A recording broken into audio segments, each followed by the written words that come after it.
เนี่ยเบิ่งต้นเอาไว้เบิ่งต้นใหญ่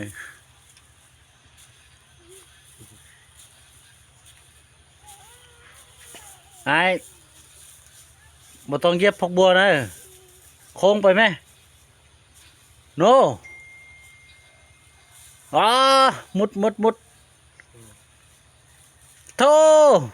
เรียบร้อยมันเห็นแต่มันก็อีกขึ้นอ่ะนะมันก็อีกขึ้นมาตีมันฮักปลาโถโจนน้อยนี่นะอุ้ยไล่ไก่น่ะบุมีบนใบแล้วนี่ปัดความงาม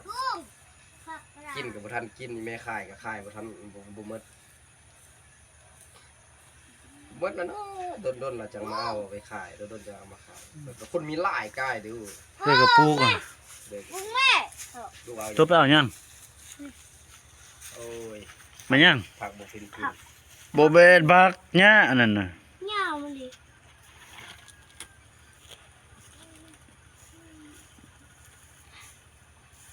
อันนี้มันอ่ะ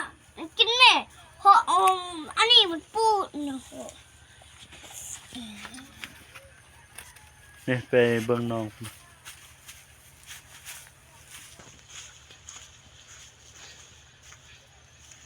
ลูกไปเอาแม่ขันใบ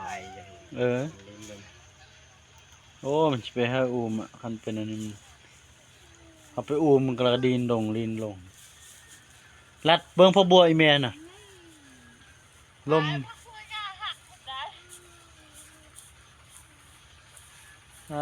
ความสุขของมัน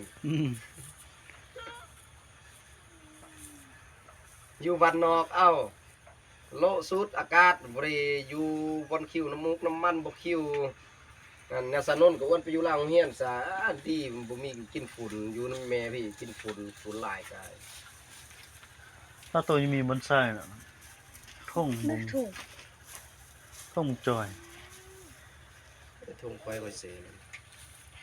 ช่วงตอนแม่ออกมาแม่ก็กล้าโมกตัวได้ไหมท่านบอกแล้วว่าจะเพชรยังกินมดวะไปแล้วก็เชส่วนนะก็เชส่วนเราว่าเช็ดยังกิน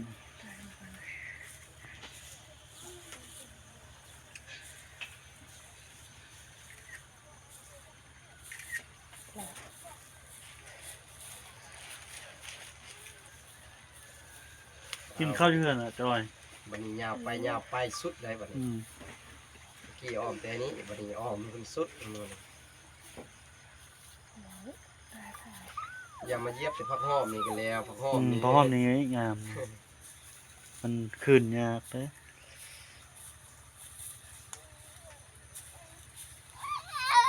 สมองลูกไม่อ่อนมองกับพุ่นสนุนลูกเฮ็ดสนุนลูกเก็บยังเป็นเที่ยวไปสินะเจ๊เฮ็ดนานถ้าลูกไม่ดาวหัวโอ้ยลูกตักเด่นนะเอาก่อน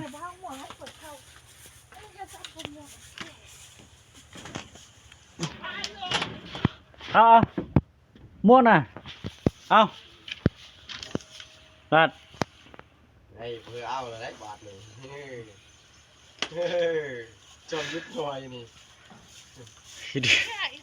เอาลูกมาพี่เอาลูกพี่ตักห้องพี่จะนั้นมันกระไปไหมว่าขายเอาม่วงน่ะสนุนหมายความได้แนวแมวทางซ้อนทางเก็บพักเก็บประเดิมก็มันเป็นมัดเห็นน้ำไปมาแล้ว